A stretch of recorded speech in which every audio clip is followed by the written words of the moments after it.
Témoignages, réactions, commentaires.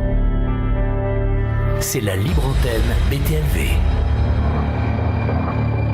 BTLV. On va continuer à parler d'OVNI, on va faire un petit bilan, je vous l'avais annoncé en début d'émission, un petit bilan de la saison UFO, et pour cela on avait besoin de l'aide de Pascal Fechner qui est avec nous. Salut Pascal. Bonsoir Bob, bonsoir à tous. Bon, on est ravis de t'accueillir Pascal pour du Maybe Planet pour ce bilan UFO. Moi je voulais avoir ton regard, ça a été une année riche, je t'ai demandé de jeter ton dévolu sur 4-5 affaires qui t'ont marqué afin qu'on puisse en discuter. Ouais, effectivement, une année riche. On sent que le sujet arrive à une certaine maturité, et ça c'est intéressant. Donc voilà, j'ai l'impression qu'on se dégage un petit peu du tissu folklorique ou parfois anecdotique pour aller vers de la science, vers de la politique. Et peut-être que malgré tout, cette science et cette politique nous amèneront sur des chemins qu'on n'attendait peut-être pas. Donc j'ai trouvé cette année intéressante pour ça. Alors, année intéressante, tu parles de politique, effectivement, on n'en a jamais autant parlé, et elle est liée aux ovnis. Quand on voit ce qui s'est passé au Congrès américain, en 50 ans, il n'y avait pas eu une audience publique comme on a pu la suivre. On voit que l'Amérique a un souci, a pris conscience de ce souci, ou de ce phénomène, en tout cas, qui est le phénomène ovni. Ouais, effectivement, les politiques ont décidé vraiment de s'intéresser à la question, de s'intéresser sous le prisme de la sécurité nationale. Et c'est pas complètement faux quand vous avez un David Fravor, une Alex Dietrich, un Ryan Graves qui vous parlent de leur expérience, qui vous parlent de risques potentiels pour les pilotes, de collisions pratiquement évitées. Il y a un moment, il faut se poser la question, il faut un peu se dire, ok, les ovnis, moi les extraterrestres, j'y crois peut-être pas, mais enfin j'ai quand même ces gens qui sont qualifiés et qu'on paye pour la sécurité de notre pays, qui nous font part de choses qu'ils ne comprennent pas.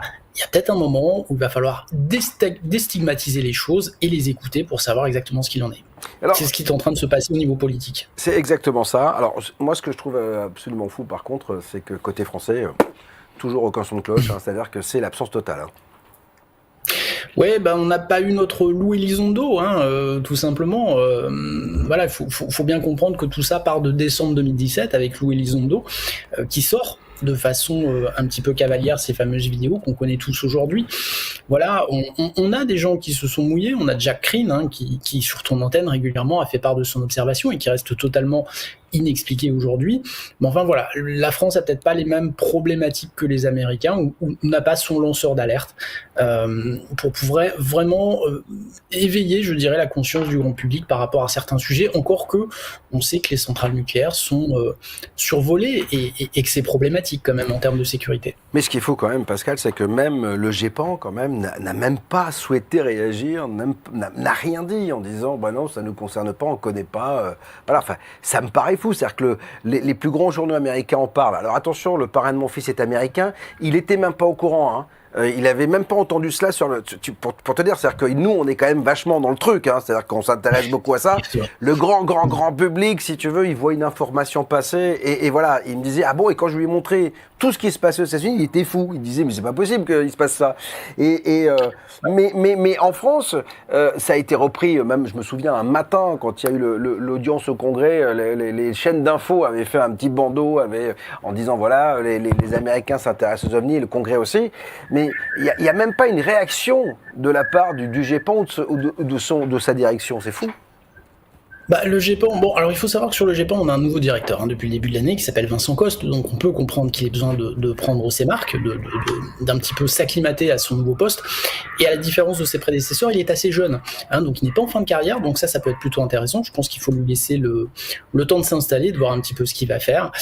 Maintenant, les médias français restent, je dirais, à la dépêche AFP. Quand une dépêche AFP tombe, ils en parlent. Quand il n'y a pas de dépêche AFP, ils vont pas chercher l'info. Ça a été le cas avec les audiences du Congrès. Et puis ça a été le cas quand la NASA, pas à travers ses administrateurs, mais je pense surtout à travers la volonté affirmée de Bill Nelson de créer une étude de 9 mois avec un budget limité de 100 000 euros. Là, les chaînes françaises en ont parlé parce qu'il y avait une dépêche AFP. Mais comme tu l'as dit, nous on est baignés là-dedans, c'est vrai que la moindre news, on est dedans et on la suit.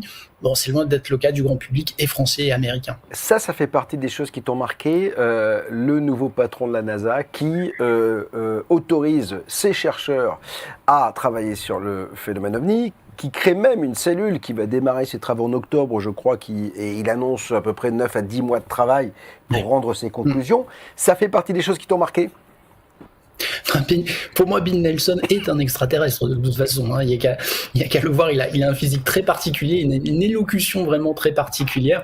Moi, je trouve que c'est un personnage de film, ce Bill Nelson. C'est un ancien astronaute, hein, donc encore une fois, c'est pas quelqu'un qui ne connaît pas l'espace. Il connaît l'espace. Et puis, je crois qu'il a des convictions très fortes. Il s'en cache pas.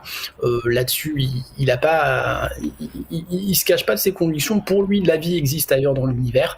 Maintenant, est-ce qu'elle nous a visités ? Est-ce qu'elle nous visite ? Ça, c'est une autre question, mais voilà, c'est quelqu'un d'assez décomplexé, ancien sénateur, ancien astronaute, patron actuellement de la NASA. Il fait son chemin et puis il dit ok, il y a un truc intéressant, allons-y.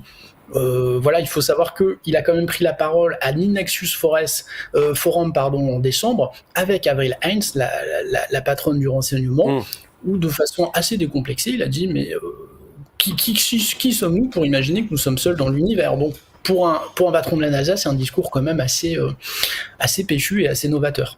La vraie question, c'est de se dire pourquoi autant d'observations en ce moment, parce que effectivement, on a la sensation que ça s'accélère. Soit on les regarde plus, mais on a la sensation que ça s'accélère de plus en plus.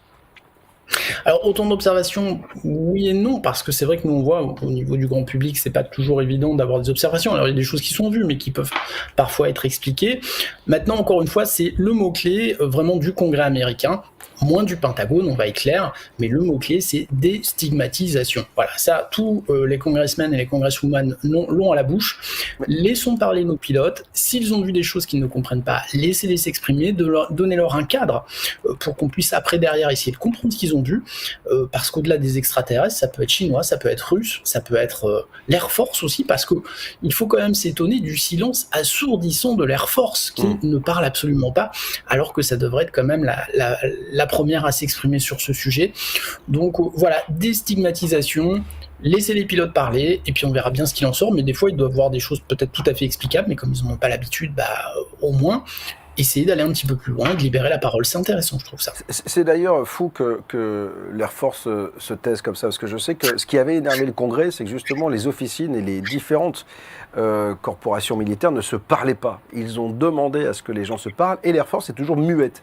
Ça, c'est... effectivement, on peut imaginer que ce sont aussi des prototypes, hein. Ces engins, on peut imaginer. Il y a quelque chose qui est aussi... intéressant finalement dans la prise de conscience du phénomène, c'est le Brésil aussi qui a tenu lui aussi une audience au Congrès sur des cas qui remontent aux années 80, mais bon, qui sont remontés à la surface, et notamment la nuit des ovnis.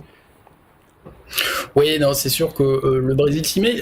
L'Italie essaye un peu de s'y mettre. Hein. Il y a une initiative privée qui essaie de mettre un petit peu, plus précisément, la République de San Marino, qui est au cœur de l'Italie, au niveau de l'ONU, hein, un petit peu ce qu'on avait connu avec je ne sais plus quel contrée, mais enfin voilà, de porter le projet aux Nations Unies. Pour l'instant, c'est pas gagné.